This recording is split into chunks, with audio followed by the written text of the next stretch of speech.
The clock strikes 1:30 in the morning, June 6, 1944, and the sky over Normandy is blacker than the bottom of the English Channel.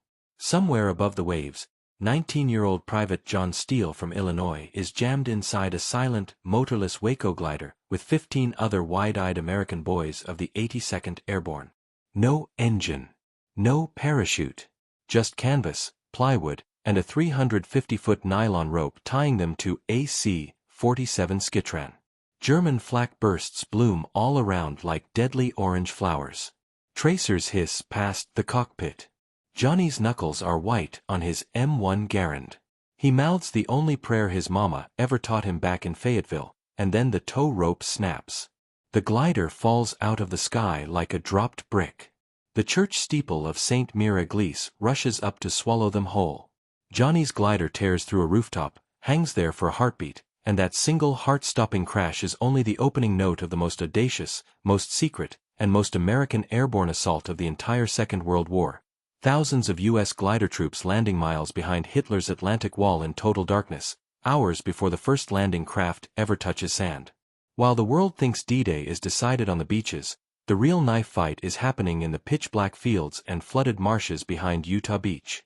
4 narrow causeways are the only way off that beach. If the Germans hold them when the 4th Infantry Division storms ashore at dawn, the western flank of the entire invasion dies right there in the surf. The only men who can rip those causeways open in time are riding flimsy plywood boxes with wings.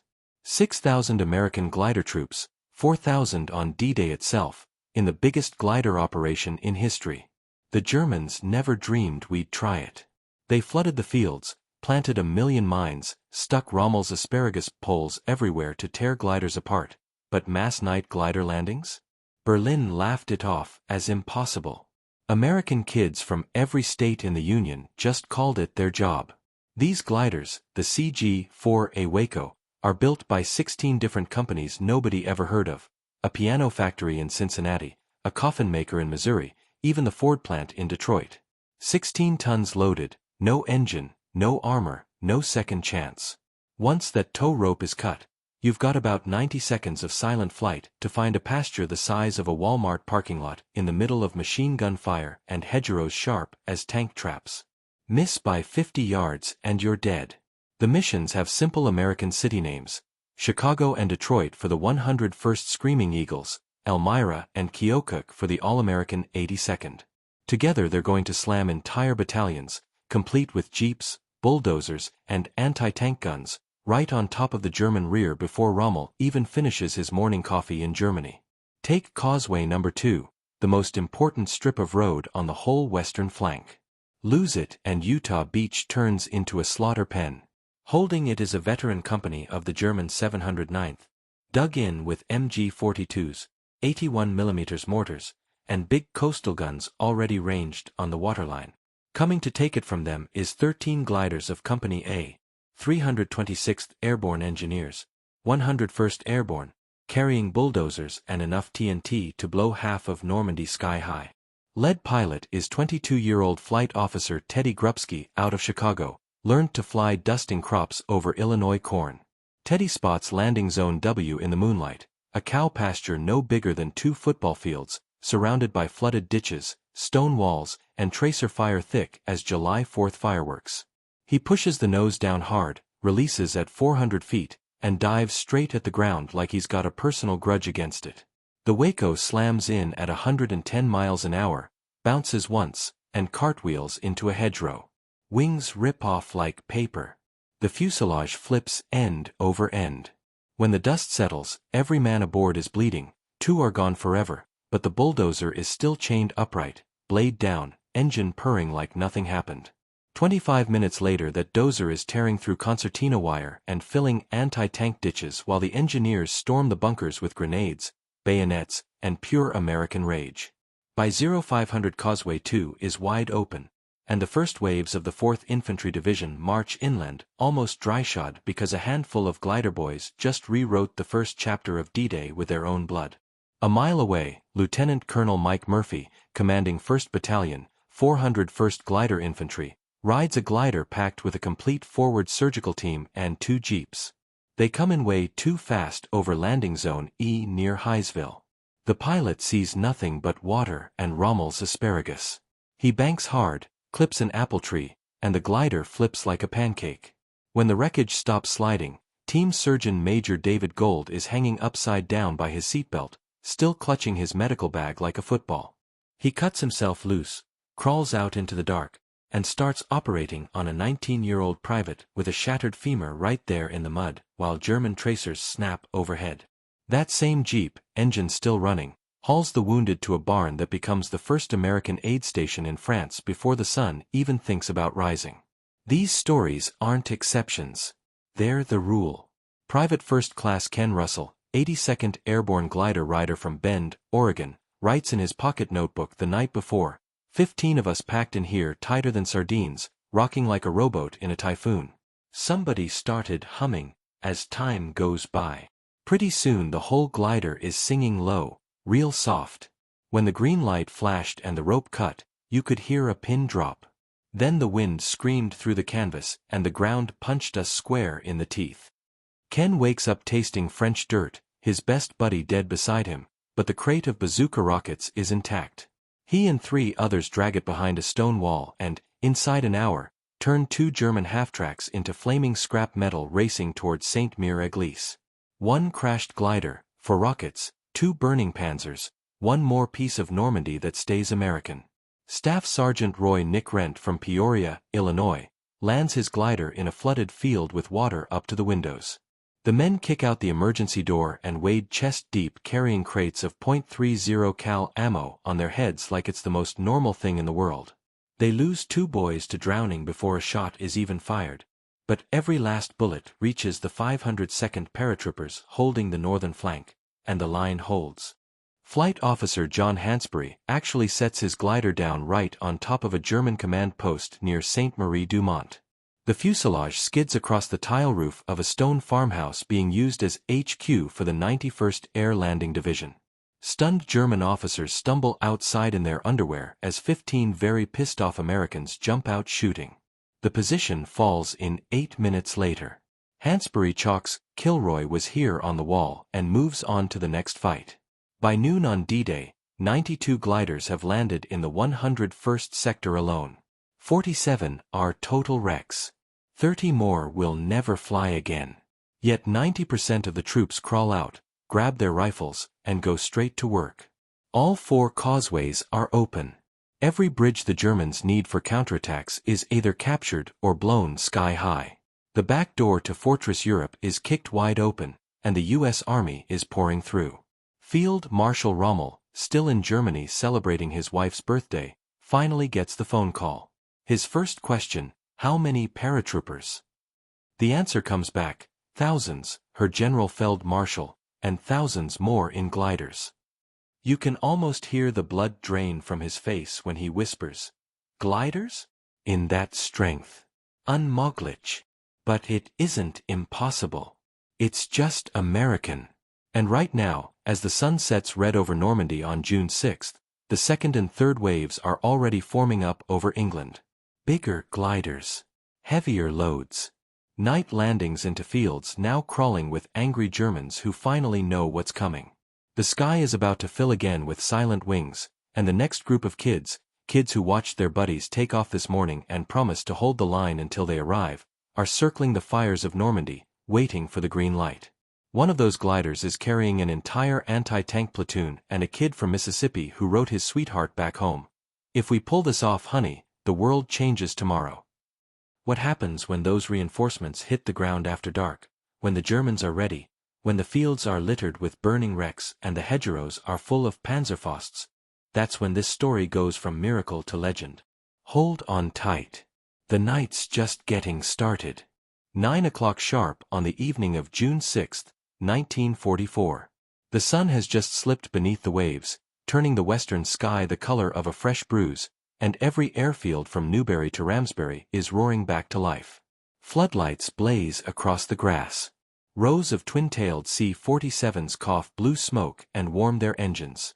Behind them, 176 gliders, some little American Wacos, most of them the big, barn-door British horses, sit hooked up in perfect pairs, wings almost touching, looking like a convoy of ghosts waiting for permission to cross the river Styx. This is the second punch. The reinforcements. The boys who spent the whole day glued to radios, counting every scrap of good news from the morning waves and promising God, their mothers, and each other that if the line was still there at dusk, they'd be on the next ride in. Now the line is holding by its fingernails, and the skitran is rolling. Inside those gliders there's no singing tonight. No nervous jokes. Just the low rumble of Jeep engines idling in the bellies of the horses, the clink of mortar tubes, and the quiet click of men checking rifles one last time. These kids know exactly what the first wave paid. They've seen the teleprinter messages, many gliders burning, heavy casualties on LZW, need reinforcements immediately. They're going anyway. At 21:15 the first pair thunders down the runway and claws into the air. By 21:30 the entire armada is airborne, climbing southeast over the channel in one long, unbroken chain of running lights that stretches clear back to the lights of Southampton. From the ground it looks like the Milky Way decided to go to war. They fly low tonight, barely 1,000 feet above the black water, so low the glider pilots can smell the salt and see the whitecaps when the moon breaks through. The idea is to slip under the heaviest flak belts, but the Germans have been waiting all day for this exact move. The moment the coast of Normandy slides underneath, the night explodes. Searchlights snap on in perfect cones. 88s start their steady, evil cough. Tracers climb in lazy red arcs that suddenly turn into angry hornets when they realize what they're shooting at. One C-47 after another takes hits, some limp on trailing fire, some simply vanish in orange fireballs that light up the clouds like magnesium flares. Inside the gliders the men feel every near miss as a hammer blow against the plywood skin. Shrapnel punches neat round holes that whistle like tea kettles. Captain Howard Sass, Pittsburgh steelworker turned glider pilot, is flying Chalk No. 41, a monstrous Horsa carrying 17 men of the 327th Glider Infantry and a 1-ton British 6-pounder anti-tank gun. His co-pilot, 20-year-old Bob Johnson from Council Bluffs, Iowa, keeps whispering, "Easy, girl, easy," to the glider like it's a spooked horse. They cross the coast near Les Forges and run straight into a box barrage that feels like flying through the 4th of July inside a steel drum. A 20mm shell tears through the starboard wing root and explodes against the Jeep's spare tire. The cockpit fills with cordite and burning rubber. Sass doesn't even swear. He just banks hard left, drops another 200 feet, and lines up on the tiny patch of pasture that's supposed to be landing zone W. The release comes at 450 feet, dangerously, insanely low. The tow rope whips away into the dark. For 3 endless seconds the Horsa hangs in perfect silence, nothing but wind screaming over canvas and every man inside holding his breath. Then the ground rushes up like a freight train.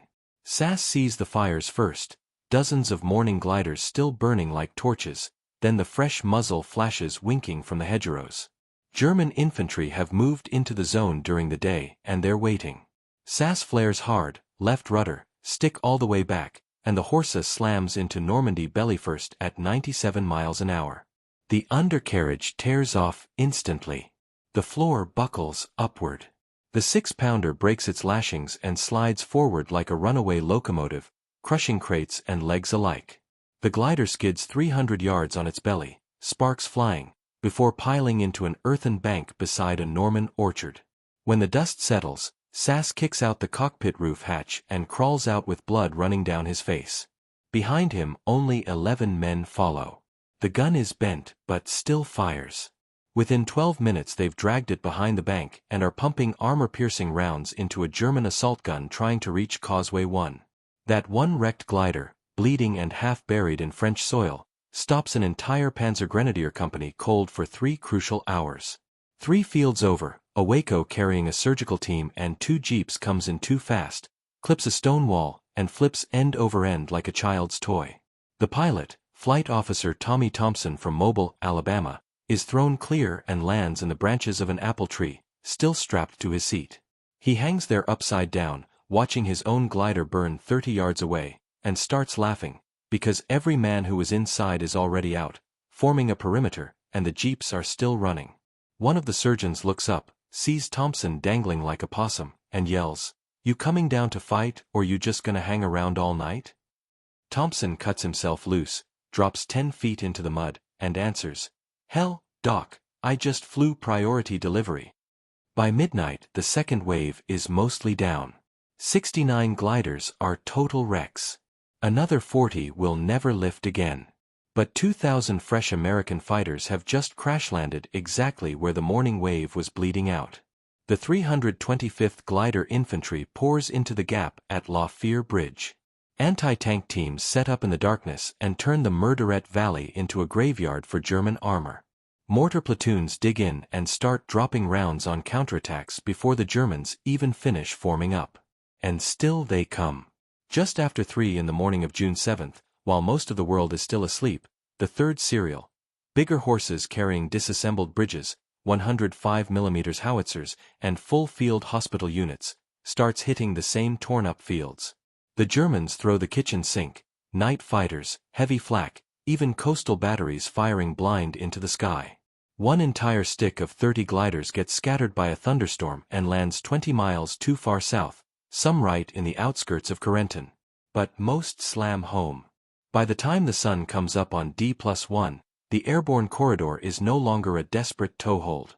It's a solid, bleeding, furious American fist 10 miles deep, daring the entire German 7th Army to try and push it back into the sea. The cost is brutal. Over 500 gliders now lie shattered across the Cotentin like the world's biggest model kit disaster. 419 American glider pilots and troops are dead before breakfast on the 7th. 1,000 more will never walk straight again. But the causeways are open highways.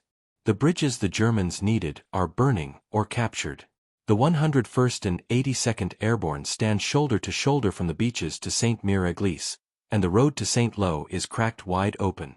Private Otto Zink, Cincinnati boy riding with the 327th, sits on an overturned crate beside his splintered Horsa at dawn, eating cold beans with a bayonet, and writes the last line in his diary while German shells whistle overhead. Came in like a load of bricks. Lost half my squad on landing. Found the other half holding a road with nothing but balls and a bar. Gave them the ammo we dragged out of the wreck. Grown men cried when they saw us. Guess that means the gliders worked after all. He closes the little notebook, tucks it inside his shirt, and goes looking for the next fight that's waiting just past the next hedgerow. Because the gliders are done flying. Now the real war starts.